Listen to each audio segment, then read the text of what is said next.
Trump just slapped another devastating blow on Canadian lumber and furniture producers with tariffs that are sending shockwaves through both economies. Turning now to breaking news from Washington, U.S. President Donald Trump has announced new tariffs affecting 3 industries starting next week, announcing on Truth Social that starting October 1st, we will be imposing a 100% tariff on any branded or patented pharmaceutical product unless the company is building their manufacturing plant in America. Also on October 1st, a 25% tariff on all, quote, heavy big trucks made in other parts of the world. And finally, a 50% tariff on all kitchen cabinets, bathroom vanities, and associated products, as well as a 30% tariff on upholstered furniture. President Trump said he was slapping 10% tariffs on imported timber and lumber and 25% duties on kitchen cabinets, bathroom vanities, and upholstered furniture, continuing his tariff assault on global trading partners. But here's what Trump doesn't want you to know. This move is backfiring spectacularly, and Canadian Prime Minister Mark Carney is exposing exactly why this is pure economic desperation. Let's break down what's really happening here. Monday's proclamation sets the start of the lumber and furniture duties 2 weeks later at AMEDT on October 14th. Trump signed a presidential proclamation laying out his argument that timber, lumber, and furniture imports are eroding U.S. national security to justify the new duties under Section 232 of the Trade Act of 1974. National security? Really? We're talking about kitchen cabinets and bathroom vanities here. The sheer absurdity of claiming that Canadian bathroom fixtures threaten American defense capabilities shows just how desperate Trump has become. But it gets worse for Trump. The proclamation said the tariff rates would start on October 14, but added that duties would increase on January 1, 2026 to 30% for upholstered wooden products and 50% for kitchen cabinets and vanities imported from countries that failed to reach an agreement with the United States. This is classic Trump bully tactics, threatening even higher tariffs if countries don't cave to his demands. What makes this particularly devastating for Trump is that Canada is already his biggest target. The action heaps more tariffs on Canada, the biggest softwood lumber supplier to the U.S., where producers already face combined U.S. anti-dumping and anti-subsidy tariffs of about 35% due to a long festering dispute over timber harvested from Canadian public lands. So Canadian lumber producers are now looking at total tariffs exceeding 45%. That's not just punitive, that's economic warfare. But here's where Trump's plan starts to crumble.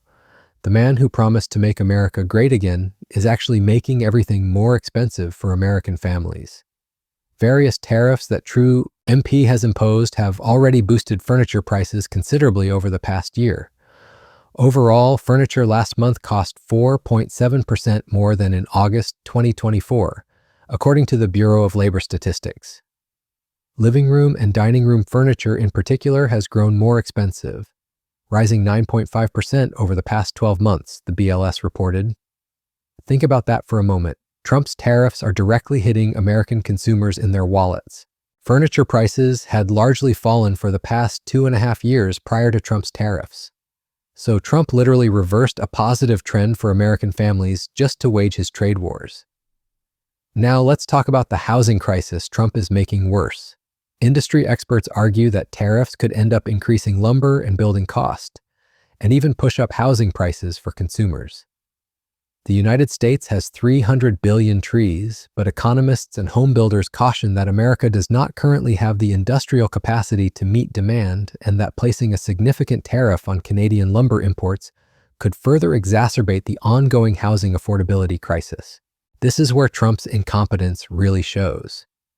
Lumber is a critical ingredient in the U.S. home building industry, and the United States sources about 30% of the softwood lumber it uses from Canada.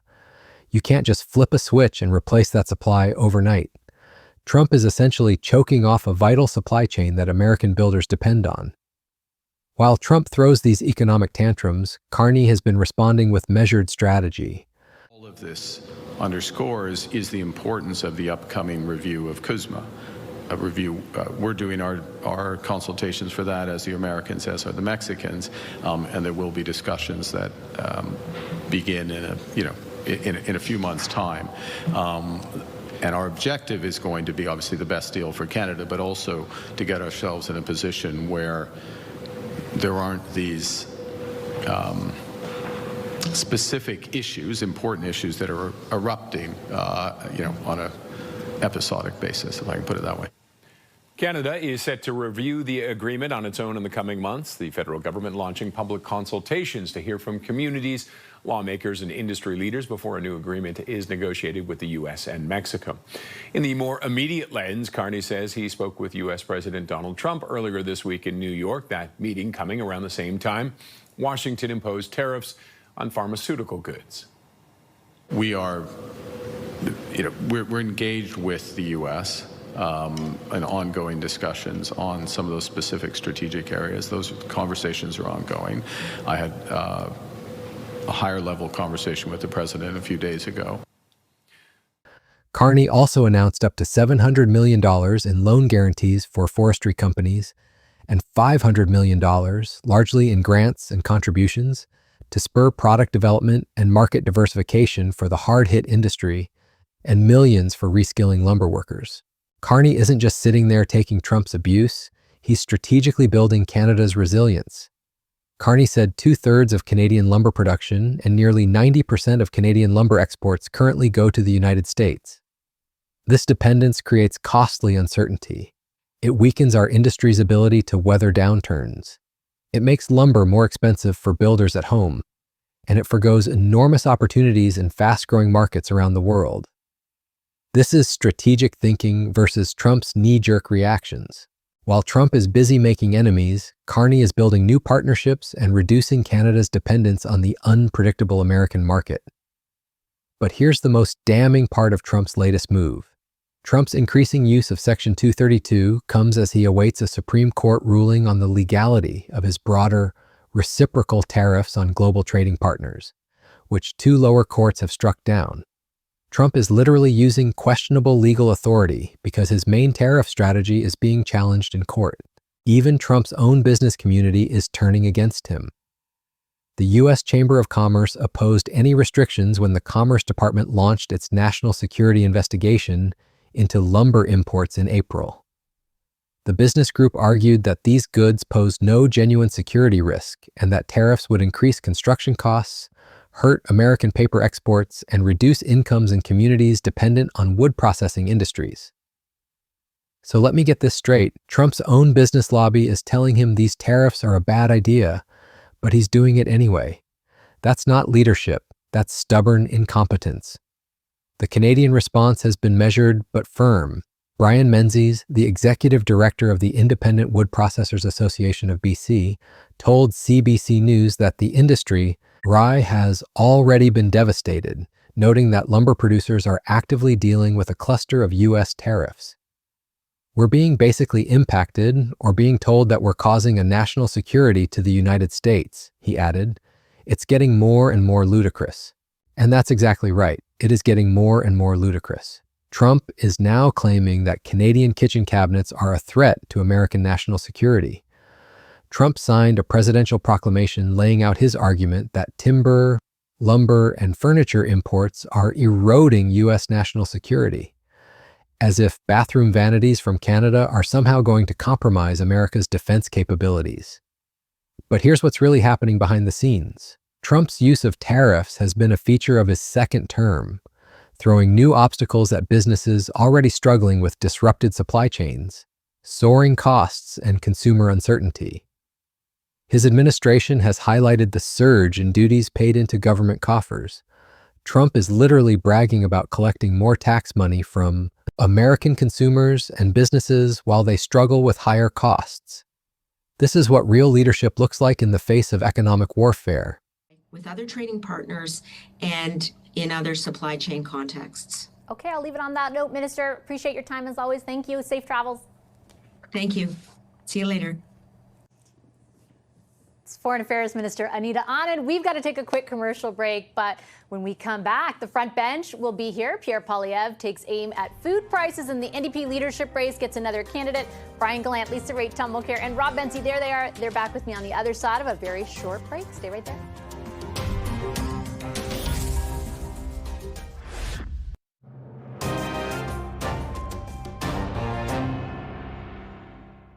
Listen, this is us, I think, working together to pull out all the stops to ensure that we can save Algoma Steel and save Canadian-made steel. And ultimately, the work that we're doing today is about the sovereignty of Canada. If we don't have a thriving Canadian steel company in Canada that is producing the kinds of steel that not only foreign buyers need, but that Canadian markets need, we will not be able to reach the ambition of growing the strongest economy in the G7.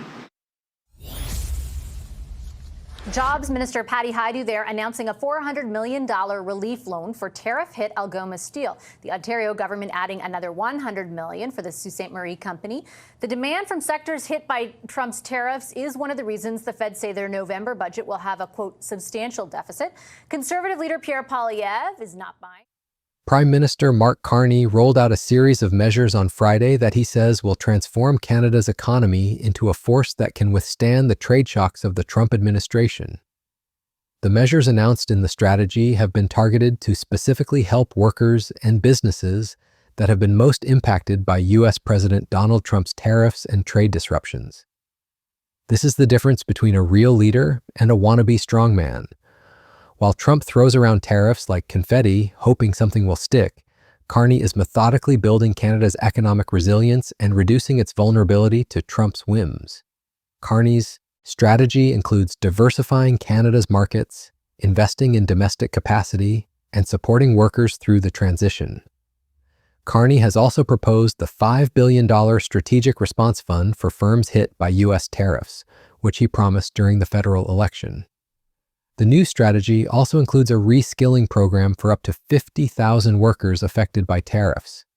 Compare that to Trump's approach, which is essentially pay more taxes on the goods you need, and if you don't like it, too bad. That's not economic policy, that's economic extortion. The reality check came when Foreign Affairs Minister Anita Anand was pressed about whether Canada could truly reduce its dependence on the U.S. market. Is being honest with Canadians in the sense that we have a trading relationship with the United States where 75 to 80% of current trade is covered under that agreement. When we talk about the sectors that are not covered, our government will support those sectors as we have with steel and aluminum, for example, as we have with the auto sector, for example, and we will also work to diversify our trading relationships so that there is even greater opportunity for Canadian firms and Canadian workers to benefit from multilateral trade relationships.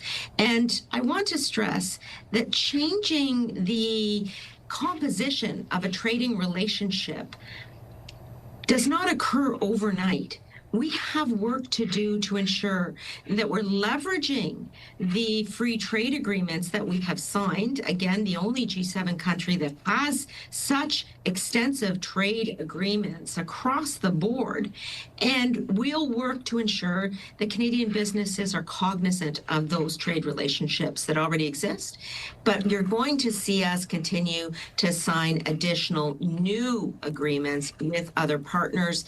The EU example is just one. Indonesia is another. And of course, I'm traveling to India, Singapore, and China in a few weeks, and I'll continue to ensure that the Canadian domestic economy is on the table for greater enhancements of our domestic economy. Do you think your government will be able to change the balance? Like when you said it's not something that can take place overnight, do you think that is ultimately possible? And what should we as Canadians, I guess, interpret from the fact that your government is not anywhere close to matching the tariffs that are in place from the United States, that you've made a cognizant decision not to? Despite signing multiple free trade deals over the past decade, 75 to 80% of Canada's exports to go to the United States. But at least Canada is trying to build alternatives, while Trump is burning bridges with every trading partner America has. What makes Carney particularly formidable in this economic battle is his unique standing on the world stage. Performance was excellent. He's admired and respected on the world stage, Marcia. He's not just the Prime Minister of Canada. People see in him someone with more expertise than almost any other leader, certainly in the Western world, on economic matters writ large. And I think that it's something that works in Canada's favor. And we're seeing that as he visits today Ireland, of course, and later go to London in Great Britain and talk with a bunch of like-minded countries that are going through very much the same thing with the United States. And that's something that Carney said since day one he wants to do, to build new partnerships. He's not just the Prime Minister of Canada, he has more expertise than almost any other leader, and certainly in the Western world, on economic matters. This reputation benefits Canada internationally as Carney builds new partnerships with like-minded countries dealing with similar U.S.-related challenges. And the international community is taking notice. Trump's proclamation offered some countries that have struck tariff-reducing trade deals with the U.S. some relief from the higher wood products duties. It said that U.S. tariffs on wood products from Britain would be capped at 10%, and those from the European Union and Japan would be capped at 15%, showing that Trump is willing to play favorites while punishing countries that won't bow to his demands. But here's the kicker. There are no carve-outs for goods that comply with the Canada-US-Mexico agreement, according to a senior Canadian government source with direct knowledge of the situation. Trump is literally violating the spirit of his own trade agreement to punish Canada. This exposes Trump's true character. He'll make deals when it suits him, then ignore them when he wants to bully his neighbors. That's not the behavior of a reliable partner. That's the behavior of an economic bully who can't be trusted. The numbers don't lie about who this really hurts.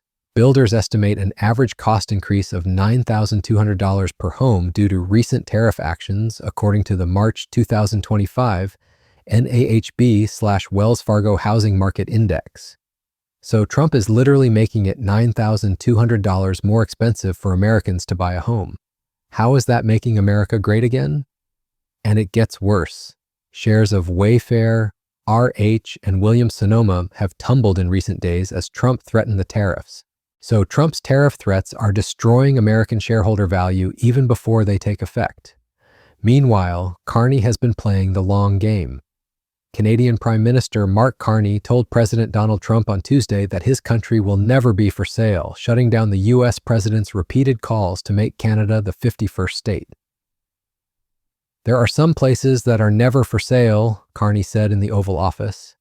Canada is not for sale and won't be for sale ever, the Prime Minister said. That's leadership. While Trump tries to bully and intimidate, Carney stands firm on Canadian sovereignty and dignity. The exchange showed the newly elected Prime Minister refusing to budge on an issue that has created a swell of Canadian pride and fueled anger against the United States. Trump's tariffs, coupled with his expansionist calls for America to absorb Canada as a state, and his regular insults and accusations, have upended Canadian politics. And here's the beautiful irony. Trump's bullying tactics are actually backfiring politically. Carney's Liberal Party won enough seats last week in Parliament to form the next government after months of trailing behind Conservatives in polls. 3 months into Trump's term, the Canadian election was seen as a rejection of Trump and surge in Canadian pride. So Trump's economic warfare against Canada actually helped Carney win the election. Trump literally created his own worst nightmare, a strong Canadian leader who won't be intimidated and has a mandate from voters to stand up to American bullying. The contrast couldn't be starker. Trump's approach is chaos, confusion, and cost increases for American families. Carney's approach is strategic, measured, and focused on building long-term resilience. If you look back over our country's history, we have turned challenges into opportunities, Carney said in Mississauga, Ontario. And now, at this moment of profound change, we bear the same responsibilities, and we should have the same ambitions as those who came before us. We know we need to act now. Invest now. Precisely when it's hard, he added. We are charting an economic strategy to move Canada from reliance to resilience, from uncertainty to prosperity. That's what real leadership sounds like.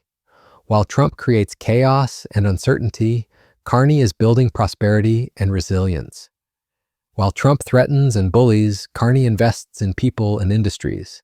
The lumber industry response shows exactly why Trump's approach is failing. These tariffs will not improve U.S. national security. They will only drive up lumber costs, making housing even less affordable for American families and undermining the integrated trade relationship that benefits both our countries. said Council President Kurt Nicodet in a statement. Even American industry leaders are calling out Trump's policies as counterproductive. When your own business community is telling you that your policies are making things worse for American families, maybe it's time to reconsider your approach. But Trump won't reconsider because this isn't really about economics or national security. This is about Trump's ego and his need to appear tough, even when his policies are making life harder for the very people he claims to represent. Carney, meanwhile, continues to build Canada's economic independence. The government has already put in place a similar policy for the use of Canadian steel and softwood lumber for federal projects. In July, Carney had announced Canada would restrict and reduce foreign steel imports entering the Canadian market. While Trump creates dependency through chaos, Carney creates independence through strategy. The bottom line is this: Trump's latest tariff attack is exposing his fundamental weakness as a leader. He can't build, so he destroys. He can't create prosperity, so he creates chaos. He can't inspire confidence, so he rules through fear and intimidation.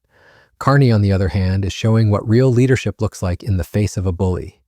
He's protecting Canadian workers, building economic resilience, and refusing to be intimidated by Trump's threats. While there's no way that Canada can characterize what happened as a win, there's plenty of evidence that it's not a reason for Prime Minister Mark Carney's government to panic and do something that jeopardizes what really matters for the Canadian economy. Tariff-free access to the U.S. That's strategic thinking. While Trump creates crisis after crisis, Carney keeps his eye on what really matters for Canadian prosperity.